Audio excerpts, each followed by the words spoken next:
Je suis un faisan, mon cri est court et bref, je n'ai pas grand-chose à dire. S'il me fallait parler cependant, je dirais ceci.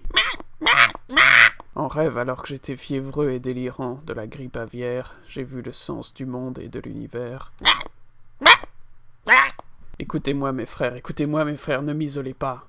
Soudain le vent s'engouffra dans la plaine. Les autres faisans s'écrièrent soudain. Il contrôle le vent avec son intellect. Ils confondaient corroboration et confirmation. Je viens en paix, mes frères. Mais les autres faisans se mirent à l'attaquer, et ce faisant ne purent que le blesser. Notre héros ailé, ensanglanté, dans un cri de désespoir, transmit son savoir.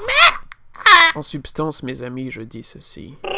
Ces hommes qui nous chassent et qui se croient libres, eux aussi sont piégés dans une cage dorée, un territoire qu'ils croient être le leur. Comment osent-ils renverser toute une métaphysique? Murmurèrent les faisans. Le prophète prestamment les interrompit.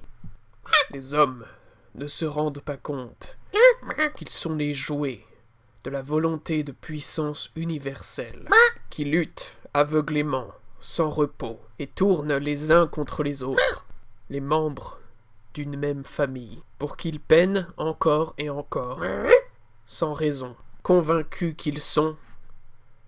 qu'ils peuvent faisander leur bonheur. Un courant d'air, un frisson d'angoisse, une chair de poule, les faisant fondir sur le prophète pour le mettre en pièces. Le mystique agonisant s'effondra au sol. Le ciel obscur, nuageux, dansait dans ses yeux sombres, quand soudain, l'homme qui attendait que le vent tourne une nouvelle fois, tira. La multitude se dispersa à grands cris. La chasse ne faisait que commencer. Le faisant vaincu réunit ses dernières forces pour résumer ce qu'il avait à dire, et il le fit ainsi.